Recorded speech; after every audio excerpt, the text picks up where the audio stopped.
को दुर्गाष्टमी की ढेर सारी शुभकामनाएं। अब नवरात्रि का पर्व समाप्ति की ओर है। ऐसे में ये 2 दिन यानी कि महाअष्टमी और महानवमी के दिन आपके लिए बहुत जरूरी है और इन 2 दिनों की जानकारी आपको भी सही से पता होनी चाहिए, क्योंकि जिन घरों में अष्टमी के दिन कन्या पूजन किया जाता है या फिर जिन घरों में नवमी तिथि के दिन कन्या पूजन किया जाता है, उन लोगों को जानना जरूरी है कि कन्या पूजन किस समय पर करना चाहिए, कितनी कन्याओं का पूजन करना जरूरी है, अगर कन्याएं ना मिले तब क्या करें। और जो लोग अष्टमी के दिन कन्या पूजन करते हैं उन्हें व्रत का पारण यानी कि व्रत कब खोलना चाहिए, और अगर अष्टमी के दिन कन्या पूजन किया जाए तब कलश विसर्जन किस दिन करना चाहिए, ये सब बातों की जानकारी आज की इस वीडियो के लास्ट में आपको मिलेगी, क्योंकि आज दुर्गाष्टमी है और आज माँ दुर्गा की 8वीं शक्ति माँ महागौरी की पूजा का दिन है। माँ महागौरी की कृपा से भक्तों के सारे दुख दूर होते हैं। माँ महागौरी का रूप अत्यंत सुंदर है। इनका रूप अत्यंत सुंदर है। ये सौम्य और शांत स्वभाव की है। श्वेत रंग इनका प्रिय रंग माना जाता है। 4 भुजाओं वाली देवी है, जिनमें इन्होंने अपनी भुजाओं में एक भुजा में डमरू धारण किया हुआ है। 2 भुजाओं से ये अपने भक्तों को सदा अभयदान और वरदान देती हैं और अपने भक्तों का कल्याण करती हैं। और एक भुजा में ये त्रिशूल भी धारण करती हैं। त्रिशूल धारण करने के कारण ही इनका एक नाम शिवा भी है, क्योंकि माँ महागौरी ने भगवान शिव को पति रूप में प्राप्त करने के लिए बहुत ही कठिन तपस्या की थी। तब इनकी कठिन तपस्या से प्रसन्न होकर ही महादेव ने इन्हें अर्धांगिनी के रूप में स्वीकार किया था। इसलिए आज के दिन उन कन्याओं को, उन अविवाहित लोगों को माँ महागौरी की पूजा जरूर करनी चाहिए, जिन लोगों के जीवन में विवाह संबंधी किसी भी प्रकार की कोई बाधा आ रही हो। ऐसे में यदि आज के दिन माँ महागौरी की पूजा विधिवत कर ली जाए, उनका प्रिय भोग उन्हें अर्पित कर लिया जाए और सच्चे मन से अटूट विश्वास रखकर माँ महागौरी से प्रार्थना की जाए, तो जिस प्रकार भगवान शिव जैसे गुणों वाला पति माँ महागौरी को प्राप्त हुआ था, उसी तरह भगवान शिव के गुणों जैसा ही पति ऐसी कुंवारी कन्याओं को प्राप्त होता है। आज की इस वीडियो में आप जानेंगे माँ महागौरी की पूजा विधि, पूजन मंत्र, आरती और व्रत कथा के बारे में। और जैसा कि हर वीडियो के लास्ट में आपको कुछ प्रश्नों के जवाब दिए जाते हैं, अगर आपको हमारे चैनल पर दी गई जानकारी पसंद आती हो तो हमारे चैनल को आप सब्सक्राइब भी कर सकते हैं। साथ ही आप आने वाले समय में हमारे इस चैनल पर श्रीमद् भागवत महापुराण की कथाएं भी सुनेंगे, जो कि कुछ समय से किसी कारणों से हम सुना नहीं पा रहे थे। अब नवरात्रि की व्रत की कथाओं के कारण भी हम नहीं सुना पा रहे थे, तो अब नवरात्रि की 10वीं तिथि के बाद से अगले दिन से ही आपको श्रीमद् भागवत महापुराण के सभी अध्याय नियमित तौर पर सुनने को मिलेंगे। बात करते हैं माँ महागौरी की पूजा की महिमा के बारे में। तो देखिए, माँ महागौरी अपने भक्तों पर बड़ी आसानी से प्रसन्न हो जाती हैं। इनकी पूजा अगर सच्चे मन से की जाए तो मुश्किल से मुश्किल वक्त भी बड़ी आसानी से कट जाता है। सारे दुख दूर हो जाते हैं। अपने भक्तों को ये भर भर कर आशीष तो प्रदान करती ही है, उनकी झोलियां भी खुशियों से भर देती हैं। ऐसे में माँ महागौरी की पूजा करने के लिए अष्टमी तिथि के दिन भक्तों को चाहिए कि सुबह ब्रह्म मुहूर्त में उठकर स्नान आदि से निवृत्त होकर साफ स्वच्छ वस्त्र धारण करें। माँ महागौरी श्वेत रंग के वस्त्र धारण करती हैं, यहाँ तक कि इनके सारे आभूषण भी श्वेत रंग के ही हैं। इनका वर्ण भी श्वेत है, इसलिए इनको श्वेत रंग अत्यंत प्रिय है। इसलिए संभव हो तो आज के दिन श्वेत रंग के यानी कि सफेद रंग के वस्त्र पहनकर पूजा की जाए, या आप हल्के रंग के वस्त्रों का भी प्रयोग कर सकते हैं। हर दिन की तरह स्नान करने के बाद हाथ में जल या पुष्प लेकर व्रत का संकल्प लिया जाता है। यदि आज के दिन आपको कन्या पूजन करना है तो आप कन्या पूजन का भी संकल्प लें। इसके बाद माँ महागौरी की पूजा की तैयारी करें।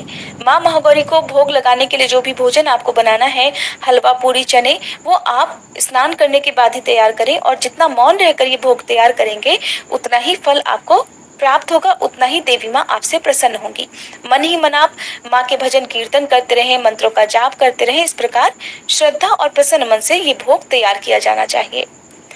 फिर पूजा की तैयारी करते हुए माँ को सबसे पहले गंगा जल छिड़ककर पवित्र करें। गंगा जल छिड़कने के साथ ही माँ का श्रृंगार करें, उन्हें तिलक आदि अर्पित करें, अक्षत, कुमकुम, रोली अर्पित करें, फल फूल अर्पित करें, सफेद या गुलाबी रंग के फूल माँ को अर्पित करें, धूप दीपक जलाएं। फिर आप व्रत की कथा पढ़ें और सुने। मंत्रों का जाप आपको पूजन सामग्री अर्पित करते हुए भी करना है। और यदि आप आज के दिन हवन करना चाहते हो तो सुबह के समय आप हवन भी कर सकते हैं। हवन करने से पहले आप जो रोज की आपकी पूजा है वो जरूर समाप्त कर लें, जैसे कि कथा है या जो भी मंत्रों का जाप है, या आपको दुर्गा सप्तशती के जो सिद्ध कुंजिका स्तोत्र का पाठ आज के दिन करना होता है वो भी आप समाप्त कर लें। उसके बाद ही आपको हवन करना चाहिए। हवन यदि आप पुजारी जी को बुलाकर करते हैं तो अच्छी बात है, या आप घर पर भी करना चाहते हैं तो वो भी अच्छी बात है। इसकी जानकारी आपको पता होना चाहिए कि घर पर बहुत ही सरल विधि से हवन कैसे किया जाता है। इस प्रकार मंत्रों का जाप करते हुए हवन किया जाता है। जो भोग आपने माता रानी को लगाना है उसी भोग को अग्नि देवता को भी समर्पित करना होता है। आपने जैसे 5, 7, 9 या 11 पूरियों का और हलवे का भोग अग्नि देवता को भी समर्पित करना होता है। उसके बाद अगर आपको कन्या पूजन करना है तो आप अपने घर पर कन्याओं को आमंत्रित करें। कन्या पूजन की विधिवत जो एक जानकारी है, जो संपूर्ण वीडियो है, वो भी हमारे चैनल पर अपलोडेड है। आप चाहें तो उस वीडियो को देख सकते हैं। फिर कन्या पूजन करने के साथ ही जिन लोगों को व्रत खोलना है वो व्रत खोल सकते हैं। शुद्ध सात्विक भोजन से आप व्रत खोल सकते हैं। हलवा, चने, पूरी, सब्जी से आप व्रत खोल सकते हैं।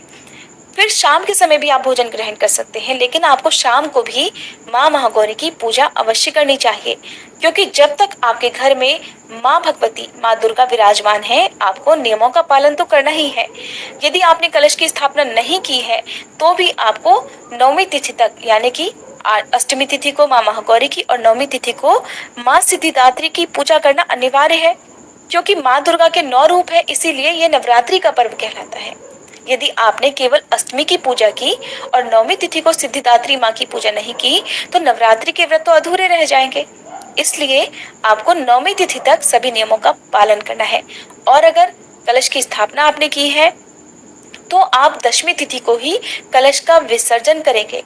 याद रखना है, अष्टमी तिथि को कन्या पूजन करें या नौमी तिथि को कन्या पूजन करें, विसर्जन हमेशा दशमी तिथि को ही किया जाता है। कई बार कुछ ऐसे कारण हो जाते हैं कि आप दशमी तिथि को विसर्जन ना कर पाए, जैसे कि महिलाएं या कन्याएं हैं, उन्हें पीरियड्स होने लगते हैं, तो फिर आप आने वाली जो चैत्र पूर्णिमा है 16 अप्रैल शनिवार के दिन, उस दिन आप कन्या पूजन भी करें और उसी दिन कलश का विसर्जन भी करें। और तब तक आपके घर में शुद्ध सात्विक भोजन बनना चाहिए, क्योंकि आपने व्रत रखा है तो आपके लिए ये नियम ज्यादा जरूरी है। कुछ लोगों ने कमेंट्स बॉक्स में पूछा था कि हमें आप बताइएगा कि अष्टमी तिथि और नौमी तिथि को साधारण विधि से पूजा किस प्रकार की जाए यदि हम अष्टमी तिथि के दिन कन्या पूजन करते हैं। तो देखिए, मैं आपको बता चुकी हूँ कि जिस तरह से आपने बाकी 7 दिन माँ की पूजा की है, सभी नियमों का पालन करते हुए माँ की अलग अलग दिन की आरती की है, अलग अलग मंत्रों का जाप किया है, उसी प्रकार से आपको अष्टमी और नौमी तिथि के दिन भी माँ भगवती की, माँ दुर्गा की पूजा करनी है। उसी प्रकार कथा और आरती करनी है, मंत्रों का जाप करना है। और उसके बाद दशमी तिथि को आप पूजा करके, माँ को भोग लगाकर, माँ का श्रृंगार करके, उन्हें पुष्प आदि अर्पित करके आप विसर्जन कर सकते हैं। आप चाहे यदि आप दुर्गा माँ की प्रतिमा का विसर्जन करना चाहते हो तो कर सकते हैं, ऐसा कोई जरूरी नियम नहीं है। आप अपने घर में वापस उस मूर्ति को रख सकते हैं जिसको आपने माँ की स्थापना करने के लिए चौकी पर विराजित किया था। कलश विसर्जन की भी संपूर्ण जानकारी हमारे चैनल पर अपलोडेड है कि किन सामग्रियों का विसर्जन किया जाता है और ऐसा कौन सा अशुभ मुहूर्त है जो दशमी तिथि के समय आपको उस समय विसर्जन नहीं करना चाहिए। इस बारे में आप हमारे चैनल पर अपलोडेड वीडियो को जरूर देखिएगा। अब जान लेते हैं माँ महागौरी के पूजन मंत्र और कथा और आरती के बारे में। माँ का पूजन मंत्र है ओम देवी महागौर्ये नमः। प्रार्थना है श्वेते वृषे समारूढ़ा श्वेतांबर धरा शुचिः महागौरी शुभम दद्यान महादेव प्रमोददा।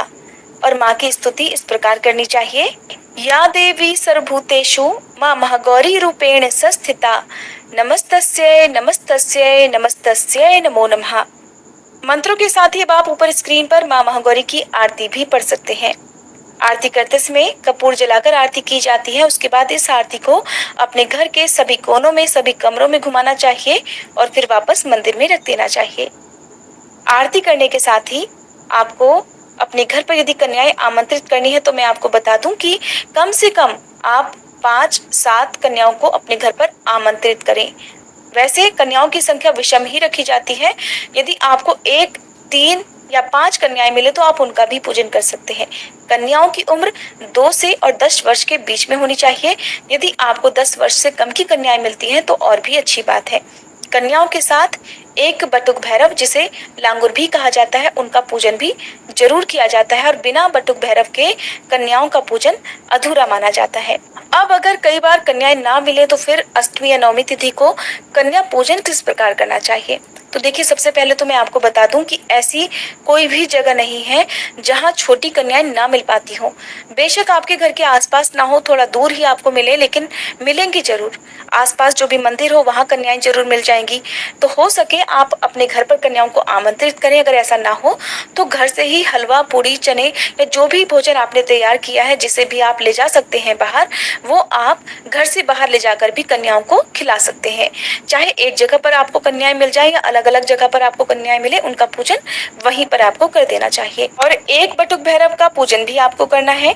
आप सभी कन्याओं के चरण छूकर उनका आशीर्वाद प्राप्त करें और बटुक भैरव के चरण छूकर उनका भी आशीर्वाद प्राप्त करें। आपको ध्यान यही रखना है कि कन्याओं की संख्या विषम ही होनी चाहिए, चाहे आप बाहर जाकर ही पूजन क्यों न करें। अगर कन्याएं आपके घर तक ना आ पाए तो फिर जिस जगह पर भी आपको कन्याएं मिल जाए, आप वहीं जाकर उनके घर पर जाकर उन्हें आप भोजन करा सकते हैं। उनको जो भी प्रसाद आदि देना है, जो दक्षिणा, जो उपहार देना है, वो वहीं पर जाकर आप दे सकते हैं। लेकिन जहां तक संभव हो उनका तिलक करना चाहिए, उनके चरण छूकर उनका आशीर्वाद आपको जरूर प्राप्त करना चाहिए। अब जानते हैं माँ महागौरी की कथा के बारे में। देवी भागवत पुराण के अनुसार देवी पार्वती अपनी तपस्या के दौरान केवल कंदमूल, फल और पत्तों का आहार करती थी और ये भगवान शिव को पति रूप में प्राप्त करना चाहती थी। बाद में देवी ने केवल वायु पीकर ही तप करना प्रारंभ कर दिया। कई वर्षों तक देवी ने केवल निराहार रहकर तो कई वर्षों तक केवल सूखे पत्ते खाकर ही अपना जीवन निर्वाह किया, लेकिन तपस्या में लीन रही। इनकी कठिन तपस्या के कारण इनका शरीर एकदम काला पड़ गया, इनके शरीर की कांति एकदम मलिन हो गई। तब भगवान शिव इनकी कठिन तपस्या से प्रसन्न हुए और उन्हें वरदान दिया। तब भगवान शिव ने उनको गंगा जी में स्नान करने के लिए कहा और जब माता पार्वती गंगा जी में स्नान करने के लिए गई, तब देवी का एक स्वरूप श्याम वर्ण के साथ प्रकट हुआ, जो कि कौशिकी कहलाया, और एक स्वरूप उज्जवल चंद्र के समान प्रकट हुआ, जो माँ महागौरी कहलाया। क्योंकि माँ महागौरी ने भगवान शिव को पति रूप में प्राप्त करने के लिए ही कठिन तपस्या की थी, जिनकी कठिन तपस्या से प्रसन्न होकर भगवान ने उन्हें अपनी अर्धांगिनी के रूप में स्वीकार कर लिया था। यही कारण है कि माँ महागौरी की पूजा करने से कुंवारी कन्याओं को मनचाहे जीवन साथी का आशीर्वाद प्राप्त होता है और विवाह संबंधी जो भी बाधाएं हैं वो दूर होती हैं। ये थी आज की वीडियो। उम्मीद करती हूँ ये जानकारी आपको पसंद आई होगी।